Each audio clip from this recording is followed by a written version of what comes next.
talking about intentional parenting through your words. Yes.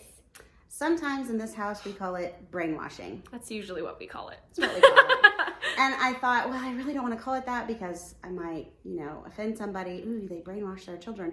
But if we really stop and think about it, everybody brainwashes their children. If you live in Minnesota and you're a Cowboys fan and your kids are Cowboys fans, you brainwash them.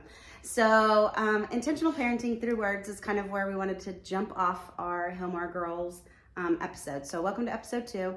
I think the first thing I want to talk about is backing it way up to when the girls were little, really little actually. And one of the things that I did was I would do these little recall exercises. And periodically throughout the day, I would just holler through the house and they would respond with The response. Well, We'll demonstrate. Here we go. Attitude is everything. That's right. Attitude is everything. Two little girls can have a lot of drama really quickly. And I thought, when they become teenagers, this could be a lot.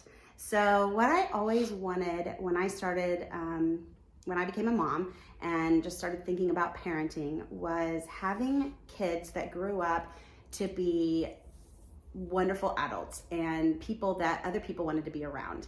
And I really believe that started with their attitude. And so when they were very, very small, I would just say, attitude is everything. And no matter what the circumstances were, no matter what the situation was, they would just simply have a good attitude, because sometimes in the midst of a disappointment or a friend didn't show up to play when they wanted them to, or, Kenzie got lots of things. We thought Kenzie got the chicken pox before one of her birthday parties and we had to cancel it. And it was disappointing, and you're allowed to be disappointed and you're allowed to have those emotions, of course, but in everything, having a great attitude. And so at a very young age, I started saying that, and we still say it in our house to this day. We do. It's true. We still do call and response. Yeah, we do. Maybe a little more reluctant, but we still do. Sometimes they roll their eyes now, but they get the point. And so when they were little and they had disappointments, all the way up to when they were teenagers and real life stuff started happening, they learned to have good attitudes about things. How did you feel as a teenager whenever you would be going through something and I would be like, attitude is? I think it's a good reminder, because I think if you're starting that, I think in your teenage years, I think you're more likely to get some pushback. But because it was so normal, it was in our normal household, just randomly to hear throughout the house, attitude is everything. There were times you girls said it to us, honestly. That's true. Sometimes we'd be sassy or something, like maybe we missed a red light or something and be like, attitude is. That's true. So that's true. It's just good reminders. It's good accountability. Right. And I think girls often do struggle with sassy attitudes. And so it's just a good practice to remind yourself, okay, how you can make this situation go two very different directions. And it's all about how your attitude is approaching it. Yes, I agree. One of the other things that I said, and there's everybody has their own way of parenting. We did have spankings in our house. Not all the time. I had pretty good girls, honestly, but there was one thing that was just totally unacceptable, and they knew it from the time they were very little, and that is lying. So lying is a spanking offense. Okay, it's really adorable when you hear a 4-year-old go, that's a big word. Offense. But yeah, to me, it started and they were little when I started that one, because every human has the selfish, natural wanting things their way and tweaking the truth, or I really wanted a foundation of integrity in my girls and integrity living.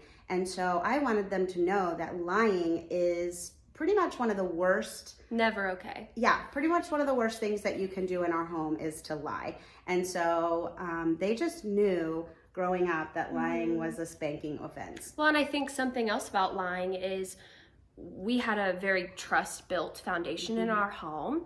We're going to talk about that more to come, but we had a very strong trusting relationship in our house, and we took that very seriously. And so if you lied and broke that trust, that was a huge issue in the house. And I can remember one time that I think I was in 3rd grade and I lied about something stupid in class, like I had a pet or something that I didn't actually have. And Do I know this story? I'm not sure I know this story. I don't remember. Okay, go ahead. And I just remember like my mom being like, okay, you have to earn your trust back because lying is wrong. And I remember sitting there on that chair just being like, oh my gosh, like what did I do? My mom doesn't trust me anymore. And I just remember that being instilled in me from a really young age. And I felt like for both me and Adeline, we both really valued our parents trusting us, and we realized because lying is wrong, it was just intolerable in our house. Yes, definitely one of those intentional trainings that, and this was, I mean, they would just be in the playroom playing, and I would just randomly holler these things out so that it was just a daily reminder of what's good and what's right, and the kind of adults that I wanted to be raising. So what was one of the others that you remember happening in our home? This one's a little different. It's maybe not so much brainwashing, but I guess it kind of still is. But we as a family, I don't even know how this started, but it was a super silly game that we started. We would randomly yell through the house. Like it'd be like, "Hey mom!" What? And she'd say, "What?" And then I'd say, "Love you!" And we would just bust up laughing. It was we almost like catch you. Gotcha! Catch you game. Like, That's you know true. how the whole, like, you lost the game, like, jinx, like, that kind of game? Yes, it was true. like that kind of on that level where we would just be randomly like, "Oh, hi, Dad." And we'd be like, "Yeah, love you. Oh, you're coming." Oh, we would be outside mowing the it would be lawn, serious. and they would open the door. Mom, and we'd turn off the mower. What? Love you.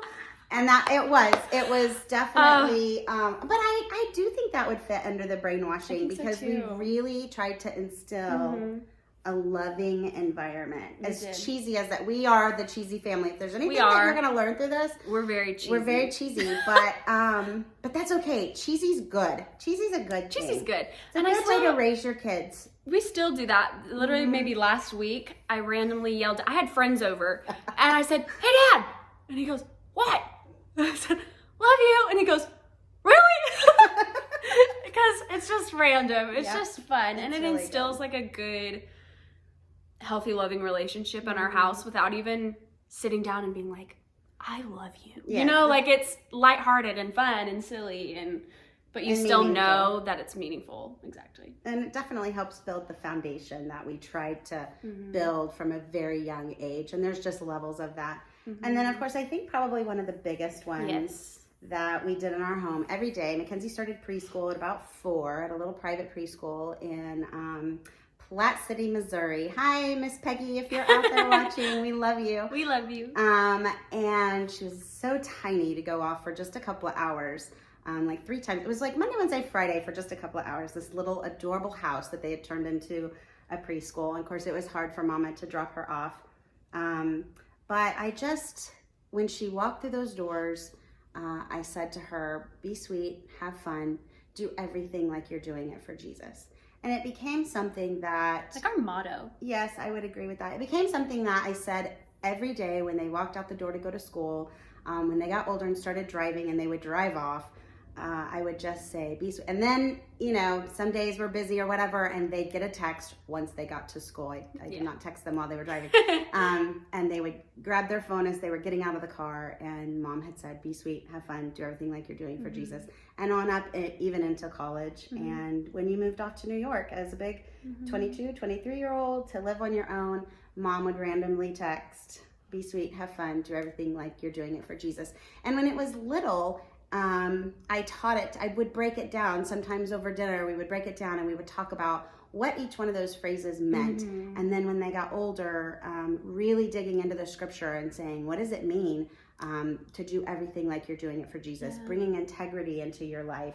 Bringing, you know, Mom's not always there, Dad's not always there. We don't know what you're doing when we're not there. You're in your car, you're driving off, you're hanging out with friends, you're at a party. Live your life knowing that Jesus is there. And not only there, but you represent him to the world. And I remember sometimes I feel like you would say, "Okay, today focus on just being sweet to others, and other days have fun." But it was always a reminder, do everything like you're doing it for Jesus. Today, go be sweet, be kind to others, but do everything for Jesus. Have a fun life. Have a great day. And I think as we got older, I think we started to take ownership of it ourselves. I remember Obviously, like, we do call and responses in this house, and I remember she would say, like, be sweet, have fun, and I'd say, do everything like you're doing it for Jesus. Or when we got a little bit older, Adeline would say, be sweet, have fun, and I would say, do everything like you're doing it for Jesus. So it kind of like mixed and flowed. Sometimes Mom would forget to start it, and I'd say, be sweet, have fun. They'd be opening the car door to get out at school, and I would just have, you know, us moms, we have a million things on our plate. Busy brains. And they would stand there. The carpool is behind us. They would stand there with the door open, looking at us like, you gonna say it, Mom? And they'd go, be sweet. Oh yeah, be sweet, have fun, do everything like you're doing for Jesus, and have a great day. So it just kind of became, and when they moved off to college, I had it painted on a sign, and I hung it in Kenzie's dorm room. And of course, Adeline stayed home for her 2 years of tech school, and I had it painted, and she hung it in her room as well. And it's really we saw it every day before we walked out the door, and it was always just a good reminder, because I wasn't no longer at home. I was off at college. Then I took it to New York with me. It was like one of the big things that I took to New York with me. It was my painting. Her painting of her and words. I remember my freshman year, it was right in front of my bed when I woke up in the morning. It was the first thing I saw.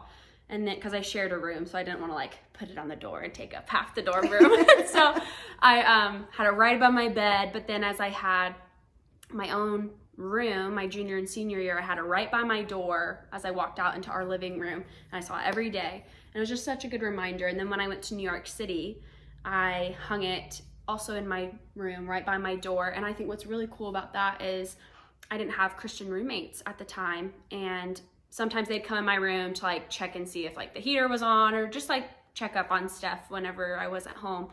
And anytime they walked out of my room, they would see that. And so I think it's such a good testimony. Trying not to cry. It's fine. Mom's not crying. I think it's just a good testimony. And so now it's ownership. But I know for me, and Adeline and I have talked about this, how we want to start that with our kids someday too, because it's just really important. It's a good life lesson to teach. Yes. So start them young with brainwashing. It's not all bad. intentional training and intentional thoughts of mind. And what foundation do you want to set for your kids and for your family? And share with us some of the things that you do in your house. What are some of your mottos and mantras? Yes, family dynamics when it comes to just instilling things. And maybe it's, go Pokes. But hook 'em. Yeah, that too. So I don't know, but let us know what your ideas are and how you intentionally parent and train your kids to be amazing adults, because that's kind of the goal of raising them. So I guess what we should end with is saying, be sweet, have fun, and do everything like you're doing it for Jesus. We hope this inspires you to heal more. Have a great day. See you next time.